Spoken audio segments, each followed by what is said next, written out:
Il y a quelques années, ce jeune écolier a connu de sérieux problèmes de santé. Il est tombé gravement malade et le diagnostic était sans appel. Il avait un cancer de l'œil. À la différence des cancers de l'adulte, la grande majorité des cancers de l'enfant n'ont pas de cause connue. La majeure partie des cancers chez l'enfant sont d'origine génétique embryonnaire. Parmi les cancers les plus fréquents chez l'enfant, il y a les rétinoblastomes, la logorrhée, une tache blanchâtre dans l'œil, ou le strabisme, c'est-à-dire quand l'enfant a 1 an et qu'il louche, des signes annonciateurs. Alors, dès qu'il y a ces signes chez un enfant, les parents doivent consulter urgemment chez un médecin ou chez un ophtalmologue qui fera la référence et on organisera rapidement la prise en charge. Par exemple, dans le cas du rétinoblastome, nous travaillons avec les ophtalmologues qui opèrent nos patients, et les pathologistes qui font l'examen histologique des yeux qu'on a enlevés, des yeux énucléés.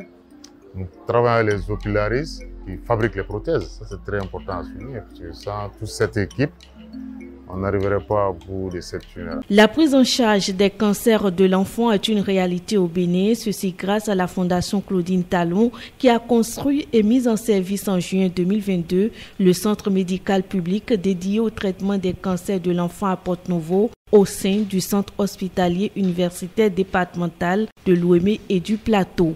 En moins de 2 ans d'activité, près de 200 enfants y ont été pris en charge. Nous y retrouvons Ivan et son papa. Le juge a attaqué le cancer. Donc on l'a fait opérer. Donc maintenant, après l'opération, il nous a envoyé ici à l'oncopédiatrie. Dans le cancer pédiatrique, c'est comme chez l'adulte aussi. C'est la chimiothérapie, et la radiothérapie, la chirurgie. Et ce sont ces 3 grands paliers qu'on a. Et ce que nous faisons en oncologie, dans l'unité d'oncologie pédiatrique, c'est la chimiothérapie.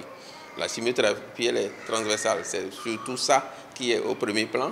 Ça peut être pour des cas où on est amené à prendre l'enfant au bloc pour une intervention chirurgicale. La chimiothérapie peut être avant l'intervention chirurgicale et encore après l'intervention chirurgicale.